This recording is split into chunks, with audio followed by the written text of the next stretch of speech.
Started with a simple text. I was lying on the couch, scrolling aimlessly through my phone, when a notification lit up the screen. "Hey, at the girls' party. Can we talk later?" That was it. Innocent enough, or so I thought. But something in her words, the way she typed it, made my chest tighten. Can we talk later? The casualness of it didn't match the strange knot I felt in my stomach. First I tried to shake it off. She had been at one of her weekly girls' nights with friends, nothing unusual. But then the missed calls started. I'd call once, twice, and she wouldn't pick up. Her texts became delayed, short, and oddly clipped. "Busy," she'd say, or "Sorry, phone's acting up." I started to question myself. Was I being paranoid? Was this just me overthinking again? I had a history of reading too much into things, of letting fear of loss twist my love into suspicion. But that night, as I scrolled through old photos of us laughing on vacations, eating pizza on the couch, I felt a creeping unease. The memories, once warm, now felt fragile, like glass that could shatter with one wrong move. The next morning, the text became clearer. "I shouldn't have said this over text, but I need to be honest. I've been seeing someone else." I stared at the words, my fingers frozen on the screen. My heart raced, then sank into a hollow ache. I didn't feel angry at first. I felt numb, like the ground had shifted beneath me and I couldn't find my footing. Questions swirled in my mind. Was this real? How long? Did I do something wrong? I remembered all the nights I'd stayed late at work, the weekends I'd spent catching up on errands while she went out.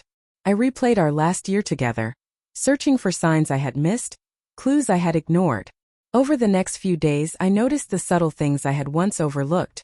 The sudden interest in staying out later, the phone she kept just out of sight, the little smiles at her screen that weren't meant for me.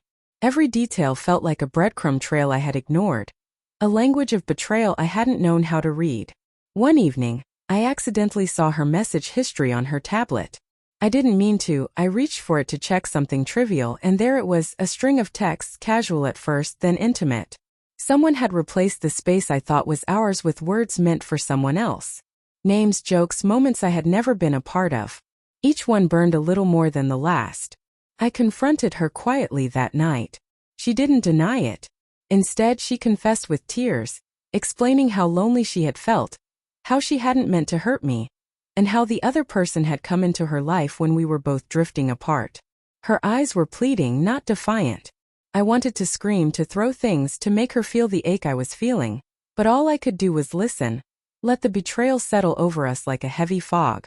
I thought about the past, the shared laughter, the whispered promises, the nights I thought we would grow old together. And now those memories felt tainted, touched by deception. I realized that love is fragile, and trust once broken doesn't always come back whole. In the weeks that followed, I wrestled with what to do. Part of me wanted to walk away forever, to cut all ties and reclaim my life. Another part wanted to forgive, to salvage the love I had invested so deeply. But the truth was clear. Reconciliation without honesty was impossible, and honesty had been absent for too long. Our final conversation was quiet, almost ordinary.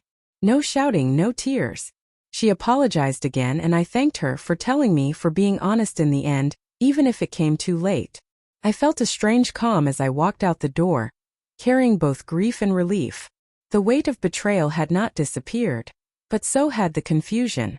I knew who I was without her lies, and for the first time in months I could breathe.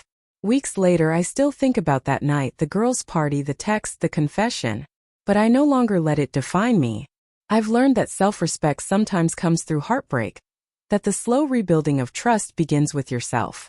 Love can teach you, yes, but sometimes it teaches you how to survive without the person you thought you couldn't live without. And in that quiet resilience, I found something stronger than anger or sadness. I found myself.